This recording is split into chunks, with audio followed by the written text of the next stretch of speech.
parce que c'était des images en infrarouge. Donc là, maintenant, le pôle Nord est passé au soleil, et sans doute que les nuages, d'ailleurs, on devrait le voir ici, donc malheureusement, on ne le voit pas. Il est ici, il y a un vortex, maintenant au pôle Sud. On le voit très mal, mais il y a un vortex. Donc, alors je ne sais plus, voilà, il a été observé en 2012.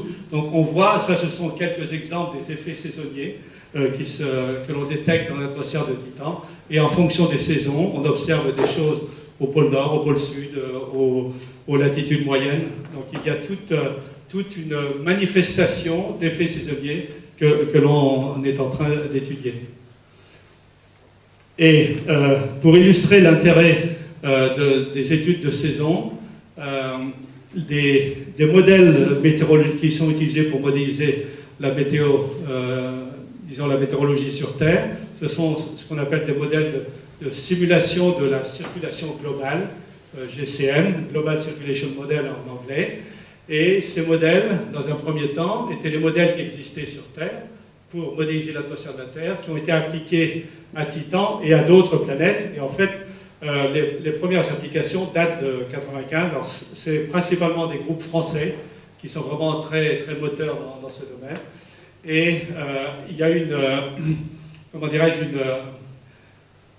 un accord presque parfait entre les modèles qui sont faits à partir des modèles qu'on utilise sur Terre, qui sont bien sûr adaptés aux conditions de Titan, et les observations. Alors, c'est une présentation très récente qui a été faite par un collègue à un congrès il y a un mois, et on illustre cet accord entre... Alors, ceci, c'est un profil de température, la température mesurée pendant les 3 derniers kilomètres par Huygens, donc jusqu'à la surface. Alors, il fait très froid à 93 Kelvin, moins 180 degrés. Donc, le profil de température.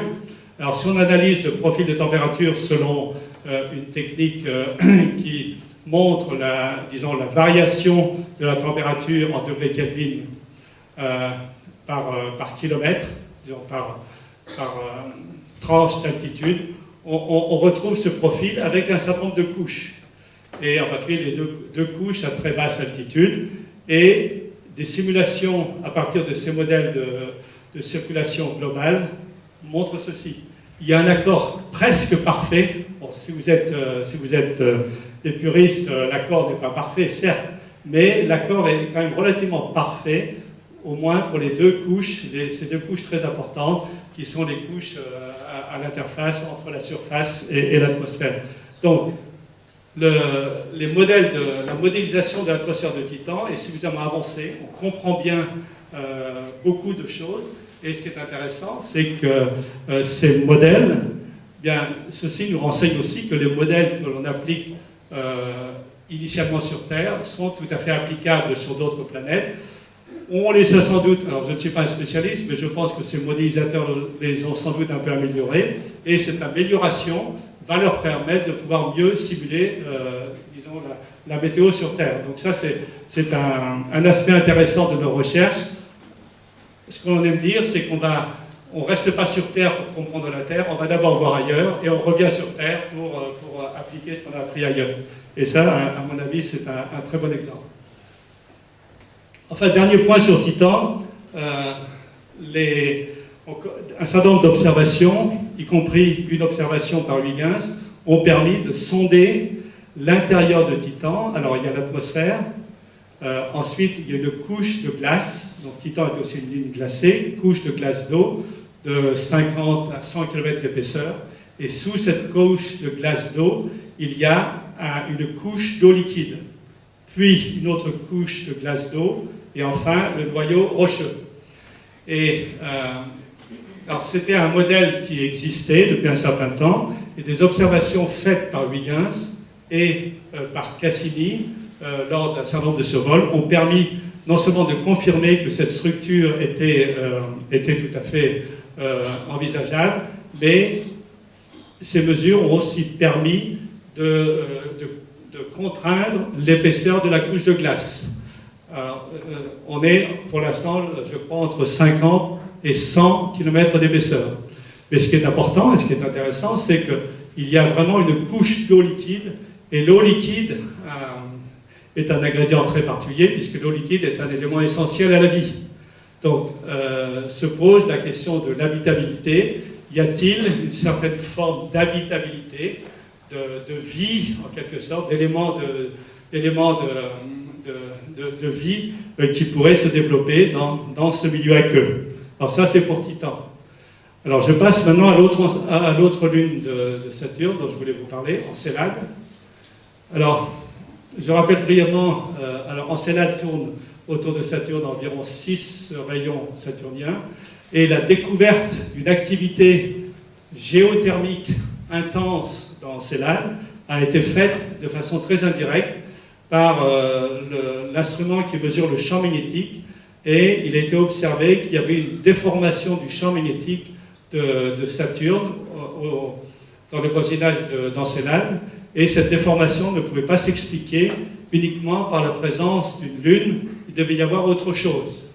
Et cette autre chose a été interprétée qu'il y avait sans doute des panaches de vapeur d'eau, de gaz et de matière qui s'échappaient d'Encélade et qui formaient des panaches. Alors c'était la découverte initiale. Alors cette découverte initiale a je dirais, suggéré que des survols à très basse altitude soient faits selon différentes orientations. Et en fait, ces observations qui ont été faites suite à cette découverte ont permis de confirmer qu'il y avait bien des jets de vapeur d'eau. Alors ensuite, bien sûr, la caméra a pu observer ces jets de vapeur d'eau et d'autres instruments, et je crois que vous en montrez un ici, voilà. On voit, alors ici c'est un zoom sur la zone, enfin, le pôle sud de Titan. Il y a des fissures à l'intérieur de la couche de glace d'Encélade, il y a des fissures à l'intérieur de la couche de glace d'Encélade, et à travers ces fissures se dégagent ces jets de glace d'eau, de vapeur d'eau, et il y a aussi de la matière organique.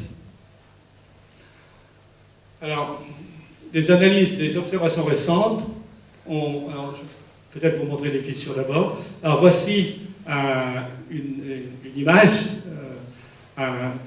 qui a été reconstruite à partir de nombreuses observations. Donc la surface d'Encélade, et on voit un certain nombre de fissures. Alors elles ne sont peut-être pas très visibles ici, mais je pense que c'est en étude. Et ces jets s'échappent de ces fissures. Et en fait, ce sont des fissures à travers la couche de glace d'eau.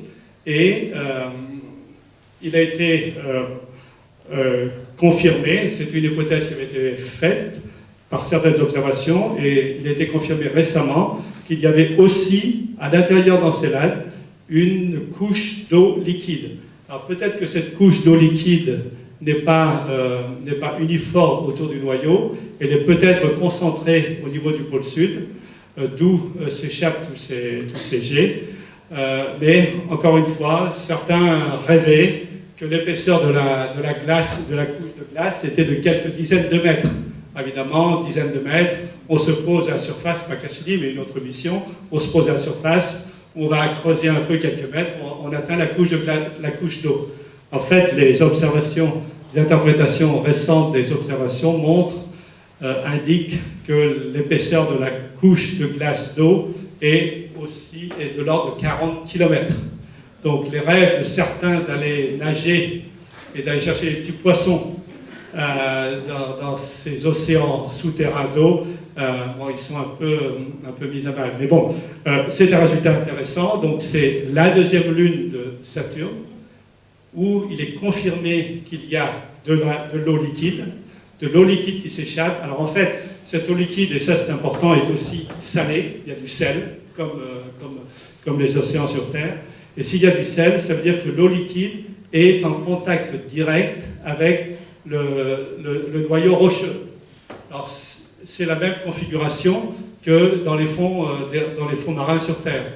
Et les fonds marins sur Terre, ce sont peut-être des zones où il y a une certaine forme de vie primitive.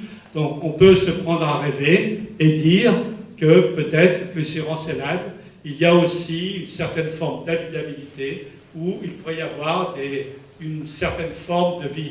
Bon, j'essaie d'être prudent, ne me faites pas dire que j'ai dit qu'il y avait de la vie, mais ce sont vraiment des environnements que l'on a envie d'aller explorer pour voir si, jusqu'où, disons, une certaine forme de vie primitive ont pu se développer dans ces milieux aqueux. Et ça, c'est vraiment Ensenal est devenu une cible privilégiée pour les observations futures. Bon, je résume un peu ici, c'est pas anglais, donc je passe. Alors, quelques belles images. Alors, si vous voulez en voir d'autres, mieux présentées, je vous recommande Ciel et Espace. Mais je vous présente quelques belles images de Saturne. Alors, ici, c'est une image en contre-jour, donc le Soleil est de l'autre côté, donc c'était du côté rond, et on voit un certain nombre de phénomènes très intéressants. Alors, il y a des jeux d'ombre que je ne peux pas tous expliquer. Il y a aussi des effets de perspective. Alors, cet anneau bleu,